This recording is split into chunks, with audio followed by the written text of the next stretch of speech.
Assalamualaikum, salam sejahtera dan salam perpaduan. Saya Yoyo Ain Laina Baharudin dalam Dunia 11 Pagi.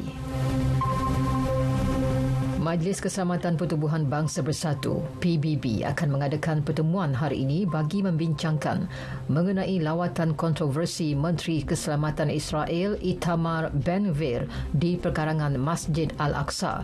Tindakan tersebut telah membangkitkan kemarahan penduduk Palestin. 15 anggota Badan Dunia itu akan bertemu pada pukul 3 petang ini waktu tempatan di Ibu Pejabat PBB di New York. Ia susulan permohonan yang dibuat Emiria Arab Bersatu UAE dan China. Di bawah status quo Masjid Al-Aqsa, masyarakat bukan Islam dibenar melawat tapak berkenaan pada waktu tertentu tetapi tidak dibenarkan memasuki ruangan solat. Jurucakap Setiausaha Agung PBB, Stephanie Dujarric, mengulangi gesaan Antonio Guterres untuk mengelak sebarang tindakan yang boleh meningkatkan ketegangan di dalam dan sekitar Baitul Maqdis. Dalam pada itu, Duta Palestin ke PBB, Riyad Mansour, menyifatkan lawatan Ben-Gvir itu sebagai satu serangan. Tegasnya, rejim Tel Aviv bukan sahaja menyerang Masjid Al-Aqsa dan Kompleks Haram Al-Sharif, malah tanah perkuburan di kawasan sekitar dipijak dan diserang peneroka haram Yahudi. Dalam sidang media selepas mengadakan pertemuan dengan Presiden Majlis Keselamatan PBB, Khairat Umarov, yang turut dihadiri 50 delegasi lain, beliau berharap satu tindakan konkret dapat dikeluarkan selepas mesyuarat Majlis Keselamatan petang ini. Penduduk Palestin katanya mahukan jaminan dan status quo dihormati dalam bentuk perbuatan, bukan sekadar retorik semata-mata.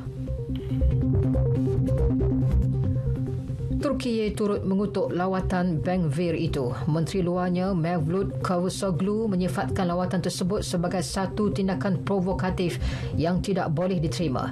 Ben-Gvir mengadakan lawatan di perkarangan Masjid Al-Aqsa pada Selasa, beberapa hari selepas mengambil alih jawatan itu. Beliau turut mengumumkan Temple Mount yang terletak di perkarangan Masjid Al-Aqsa perlu dibuka kepada umum.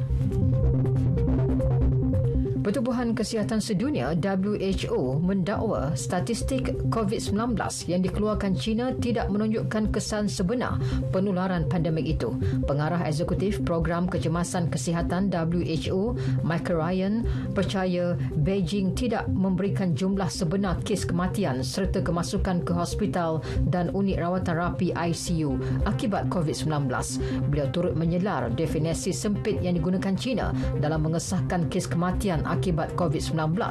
Hanya pesakit yang meninggal dunia akibat kegagalan pernafasan selepas dijangkiti COVID-19 didaftarkan sebagai kematian akibat COVID-19.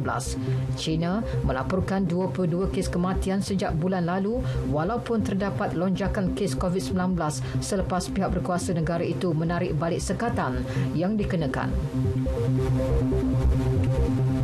Dalam pada itu, Kesatuan Eropah EU menggalakkan negara anggotanya menetapkan peraturan mewajibkan pengembara dari China mengemukakan keputusan ujian COVID-19. Perkara itu diputuskan pakar kesihatan dalam mesyuarat krisis kesihatan EU. Menurut kenyataan yang dikeluarkan Presiden semasa EU, Sweden, semua penumpang yang meninggalkan China perlu menunjukkan keputusan negatif ujian COVID-19 yang diambil kurang daripada 48 jam dari masa berlepas, selain perlu memakai pelitup muka di dalam pesawat. Negara anggota EU juga disaran mengambil langkah kesihatan dan kebersihan terhadap pelancong antarabangsa yang masuk dan keluar dari negara berkenaan.